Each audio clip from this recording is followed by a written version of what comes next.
Fala aí, galera tricolor.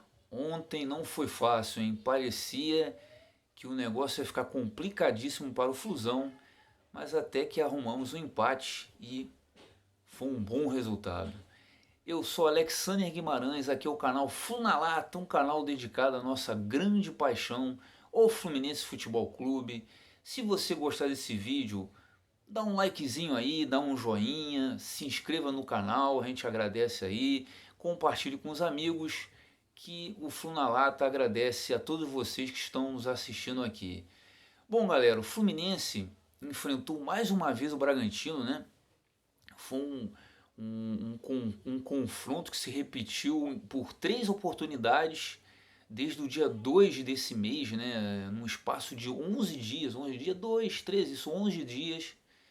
No espaço de 11 dias, três jogos entre Fluminense e Bragantino. Na primeira partida, no primeiro jogo pela Copa do Brasil, vencemos por 2-0.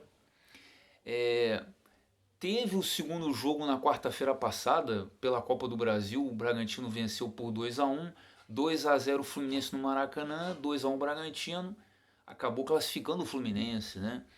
Na quarta-feira um jogo que poderia ser mais tranquilo para o Fluminense, né? No final, com o Nenê tendo feito o gol, aberto o placar 1-0 para o Fluminense, aquele golaço de falta.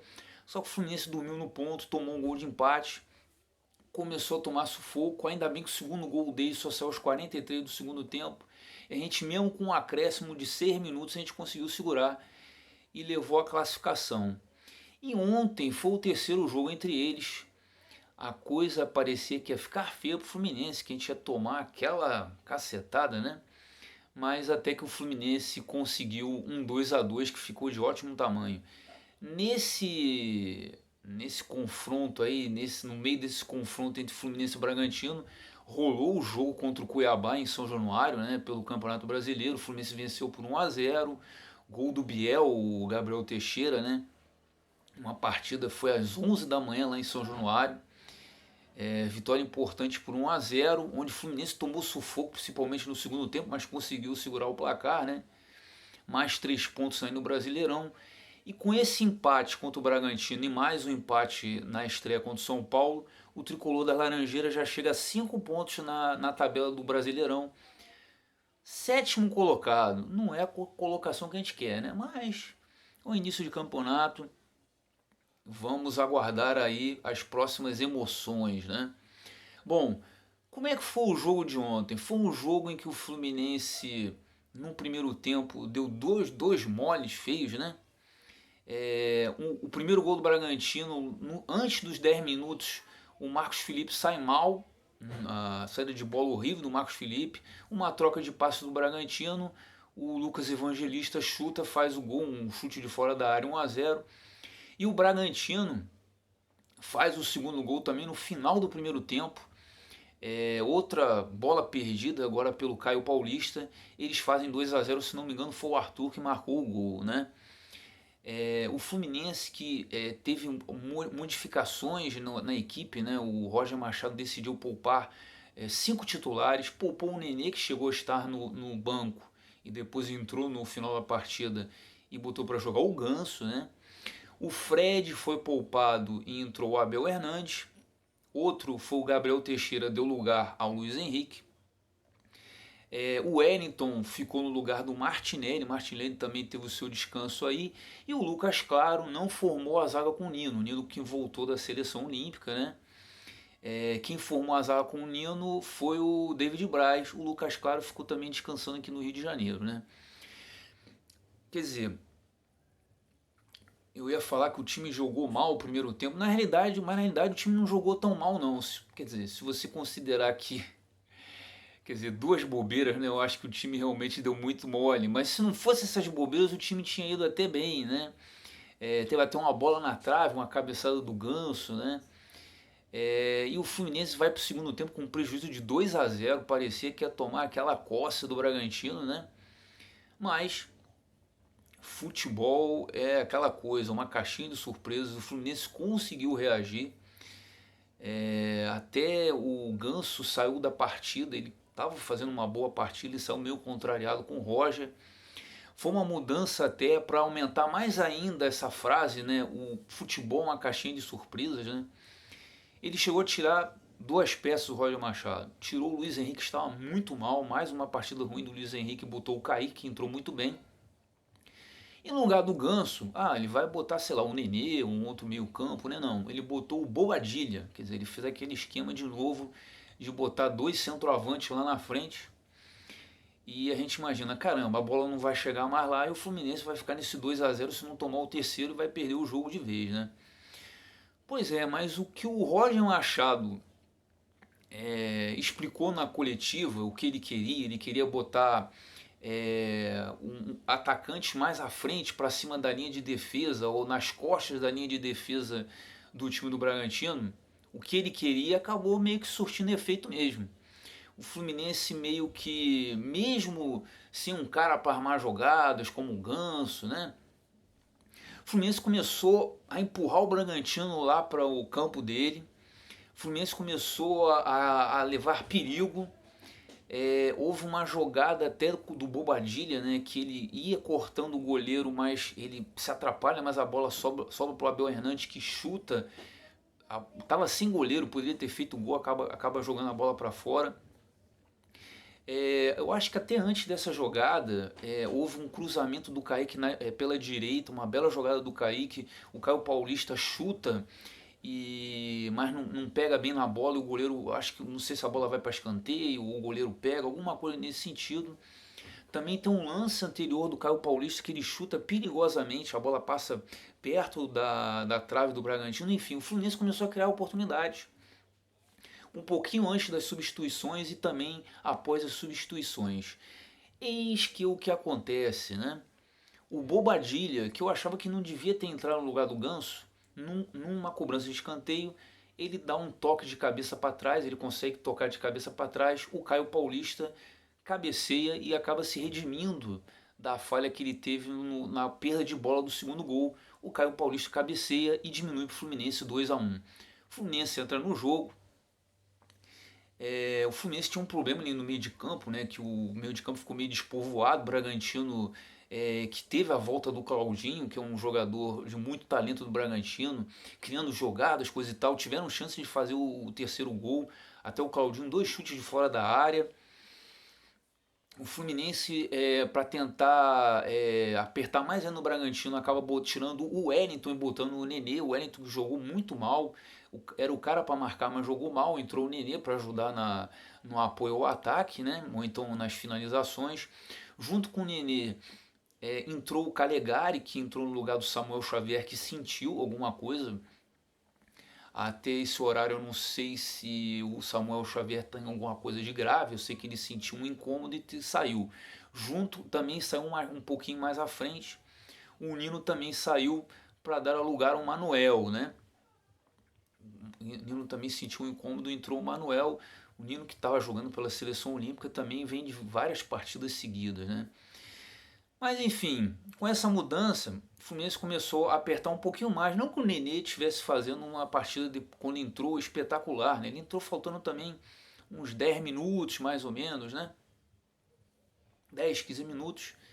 Mas acabou que com ele saiu a jogada que originou o gol do Fluminense. Ele tenta um chute de fora da área, o jogador do Bragantino mete a mão, pênalti. E na hora de tentar, na hora da cobrança de pênalti, você vê o Roger Machado gritando: Abel, Abel, Abel. O Abel Hernandes é que foi bater lá, né? O Abel Hernandes bateu e empatou o jogo aos 47 do segundo tempo. 47 minutos do segundo tempo, já nos acréscimos, o Fluminense consegue um 2-2 e vai com muito lucro, traz com muito lucro esse um pontinho para o Rio de Janeiro, né?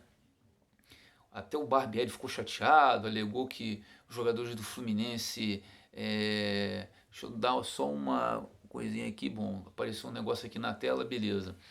Até ele alegou que os jogadores do Fluminense comemoraram demais. Eu não entendi muito essa do Barbieri, não. Dá a impressão que não pode comemorar demais, né? Enfim, cada uma, mas teve um início ali de confusão no final da partida, mas foi tudo apaziguado.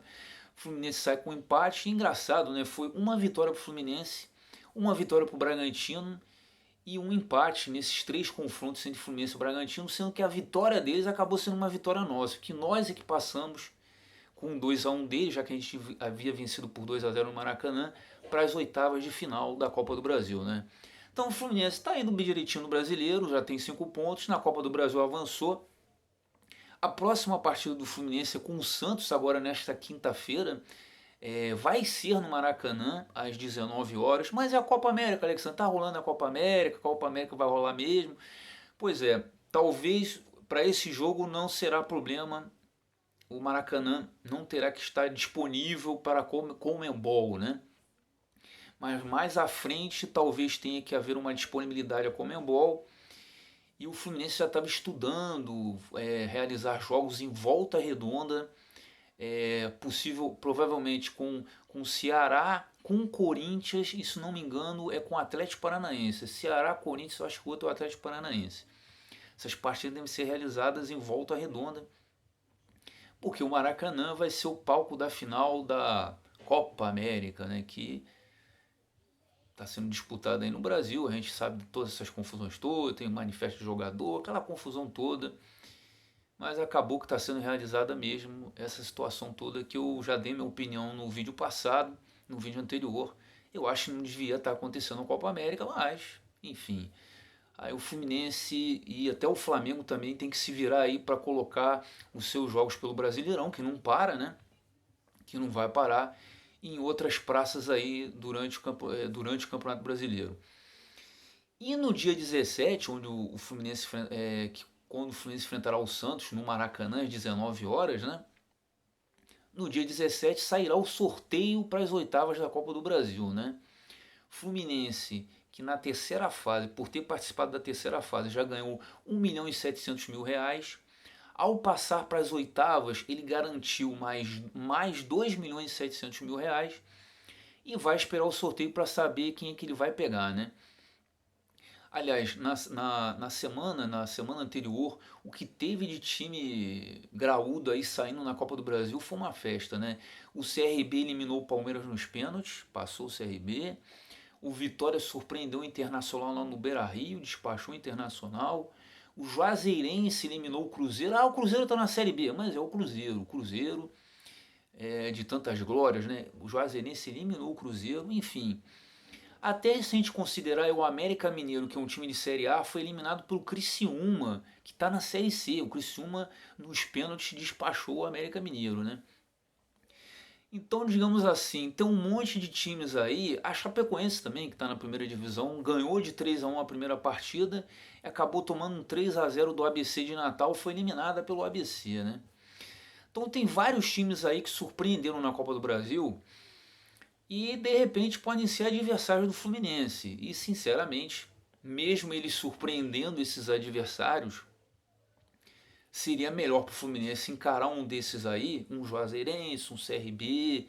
O CRB que a zaga titular contra o Palmeiras foi Gum e Frazan, hein? Gum e Frazan estavam lá. Gum, nosso ídolo, né? Campeoníssimo pelo Fluminense. E o Frazan, que estava agora, até há pouco no Fluminense, a torcida reclamando dele.